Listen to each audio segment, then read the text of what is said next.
Health டே வியூவர்ஸ்க்கு வணக்கம். இன்றைக்கி நம்ம சேனலில் வந்து பார்க்க போகிற ஒரு முக்கியமான விஷயம், நிறைய பேர் பார்த்தீங்க அப்படின்னா பிரேக்ஃபாஸ்ட் காலை உணவு வந்து ஸ்கிப் பண்ணிடுவாங்க, அவாய்ட் பண்ணிடுவாங்க. அதை பற்றி தான் பார்க்க போகிறோம். அதனால் என்னென்ன பிரச்சனைகள் வரும் அப்படிங்கிறத வந்து நம்ம தெளிவாக பார்க்கலாம்.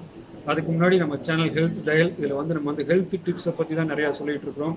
இது எல்லாருக்கும் எல்லா வயதினருக்கும் ரொம்ப பிரயோஜனமாக இருக்குது. நிறைய பேர் கமெண்ட்ஸில் சொல்கிறீங்க, லைக் பண்ணுறீங்க, வாட்ச் பண்ணுறீங்க நம்ம வீடியோவை. Thank you. At the same time மறக்காமல் சப்ஸ்கிரைப் பண்ணுங்கள், உங்கள் ஃப்ரெண்ட்ஸ்க்கெலாம் ஷேர் பண்ணுங்கள். தொடர்ந்து நம்ம சேனலுக்கு வந்து சப்போர்ட் கொடுங்க.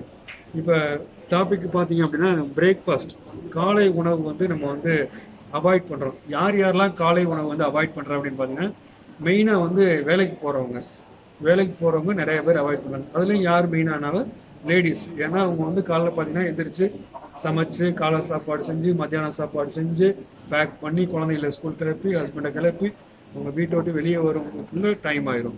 ஸோ சாப்பிட மாட்டாங்க. சில பேர் என்ன பண்ணுவாங்க, டிஃபன் பாக்ஸில் ஒரு தோசை 2 தோசை எடுத்து வச்சுட்டு நம்ம போய் ஆஃபீஸில் சாப்பிட்டுக்கலாம் அப்படின்னு ஒரு மென்டாலிட்டியில் போவாங்க.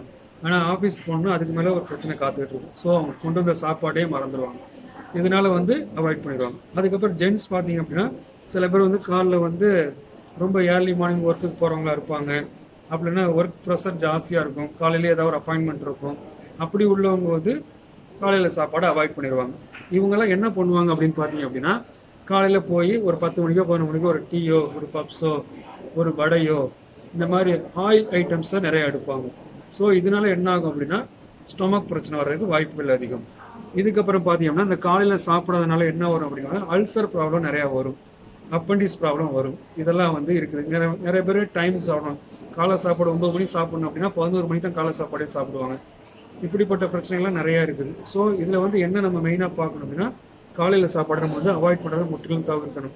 ஸோ நான் காலை சாப்பாடு அவாய்ட் பண்ணிட்டேன், எனக்கு என்னென்ன பிரச்சனை வரும் அப்படின்னு கேட்டிங்க அப்படின்னா, மெயினாக வந்து பிபி வந்து சடனாக வந்து ரைஸ் ஆகும். அப்புறம் வந்து பார்த்தீங்க அப்படின்னா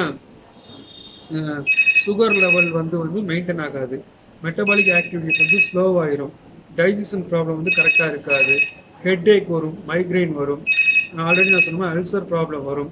இது மாதிரி பிரச்சனைகள் எல்லாம் வரும். ஸோ வந்து நம்ம பண்ண வேண்டியது காலை சாப்பாடு அவாய்ட் பண்ணாமல் நம்ம முடிஞ்ச வரைக்கும் டயத்துக்கு சாப்பிடணும், நிறையா சாப்பிடணும் காலையில். ஏன்னா நைட்டு ஃபுல்லாக நம்ம தூங்கி 7 hours 8 hours தூங்கி எழுந்திரிச்சிருக்கோம். நம்ம வந்து ஃபுட்டை வந்து காலையில் எடுக்காமல் போனோம் அப்படின்னா ஃபுல் எம்டி ஸ்டொமக்காக இருக்கும். ஸோ கேஸ் ஃபார்ம் ஆகிறதுக்கு வாய்ப்புகள் இருக்குது. இதெல்லாம் நம்ம வந்து தவிர்க்கணும். அப்படின்னா கண்டிப்பாக காலை உணவு எடுத்துக்கணும், ஆரோக்கியமான உணவு எடுத்துக்கணும், ஆயில் ஃபுட்ஸை வந்து கண்டிப்பாக அவாய்ட் பண்ணணும். வடை போண்டா பஜ்ஜி இதெல்லாம் கண்டிப்பாக அவாய்ட் பண்ணணும். ஸோ வந்து எல்லாரும் வந்து நம்ம காலையில் வந்து சாப்பிடுவோம். நம்ம வந்து சுவர் இருந்தால் தான் சித்திரம் வரைய முடியும், நம்ம நல்லா சாப்பிட்டா தான் உழைக்க முடியும், நல்லா உழைச்சா தான் நல்லா சாப்பிட முடியும். ஸோ வந்து இதை மைண்டில் வச்சுட்டு காலையில் சாப்பிடுவோம், ஆரோக்கியமாக வாழ்வோம். மீண்டும் நல்ல ஒரு பதிவுடன் வந்து சந்திக்கிறேன். நன்றி, வணக்கம்.